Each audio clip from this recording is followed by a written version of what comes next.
আল্লাহ রাব্বুল আলামিন বান্দাদেরকে বলেছেন, অন্যান্য যুগে নবীরা উম্মতরা তাদের নবীদেরকে নাম ধরে ডাকাডাকি করত, তোমরা যেন আমার নবীকে নাম ধরে ডেকো না। সুবহানাল্লাহ। এই কোরআন শরীফের ভিতরে ইয়া আদম, ইয়া জাকারিয়া, ইয়া ইয়াহইয়া, ইয়া মূসা, ইয়া ইব্রাহিম, এভাবে করে নবীদেরকে আল্লাহ রাব্বুল আলামিন নাম ধরে ধরে রেখেছেন। কিন্তু মুহাম্মদ সাল্লাল্লাহু আলাইহি সাল্লামকে ইয়া মুহাম্মদ বলে কোরআন শরীফে কোথাও ডাকেন নাই।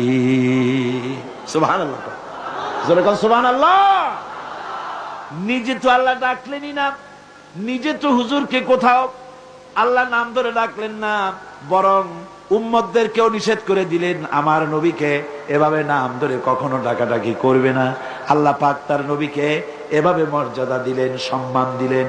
এ সম্মান সকল দিক থেকে সম্মান, সৌন্দর্যের দিক থেকে, দেখার দিক থেকে, মর্যাদার দিক থেকে রসুলকে এমন বানালেন, হযরত আদম থেকে শুরু করে ঈসা আলাইহিস সালাম পর্যন্ত এই পৃথিবীতে যত নবী আল্লাহ পাঠালেন সমস্ত নবীদের গুণাবলী এক জায়গায় করে একা মুহাম্মদ সাল্লাল্লাহু আলাইহি সাল্লামকে আল্লাহ দান করে দিলেন।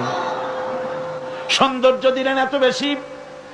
হযরত আয়েশা সিদ্দিকা রাদিয়াল্লাহু তাআলা আনহা বলেছেন, যারা নাকি হযরত ইউসুফকে দেখে নিজেদের অজান্তে নিজেদের হাতের আঙ্গুলগুলো কেটে ফেলে দিয়েছিল, ওরা যদি মুহাম্মদ সাল্লাল্লাহু আলাইহি ওয়াসাল্লামকে দেখতে পেত তাহলে নিজের হাত কাটতে কাটতে কখন যে নিজেদের কলিজা কেটে ফেলে দিত ওরা টের পেত না। হযরত ইউসুফকে দেখে কিছুমাত্র মহিলারা নিজেদের আঙ্গুল কাটায় দিয়েছিল, আর রাসূলকে দেখে সাহাবায়ে কেরাম তাদের কল্লা কাটায় দিয়েছিলেন। এই সম্মান, এই মর্যাদা দিয়ে আল্লাহ রাব্বুল আলামিন তাকে দুনিয়ায় পাঠাই দিলেন, দায়িত্ব দিয়ে দিলেন, জমিন হলো আমার। হুয়াল্লাযী আরসালা রাসূলাহু বিল হুদা ওয়া দীনিল হক লিইয়ুযহিরাহু আলাদ-দীনি কুল্লিহি ওয়া কাফা বিল্লাহি শাহীদা। দায়িত্ব দেওয়া হলো, এই জমিন হলো আমার, আমার জমিনের উপরে আমার দেওয়া বিধানকে কায়েম করে দিবে, এটাই দিলাম দায়িত্ব।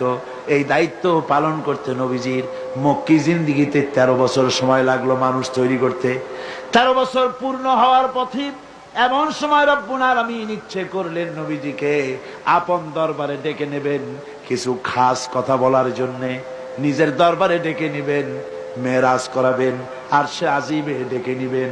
এই পৃথিবীর কোন পয়গম্বরের কিসমতে যা হয় নাই, আপনার আমার নবী মুহাম্মদ সাল্লাল্লাহু আলাইহি ওয়াসাল্লামকে আল্লাহ রাব্বুল আলামিন সেই মর্যাদা দিয়েছেন। জোরে কোন সুবহানাল্লাহ।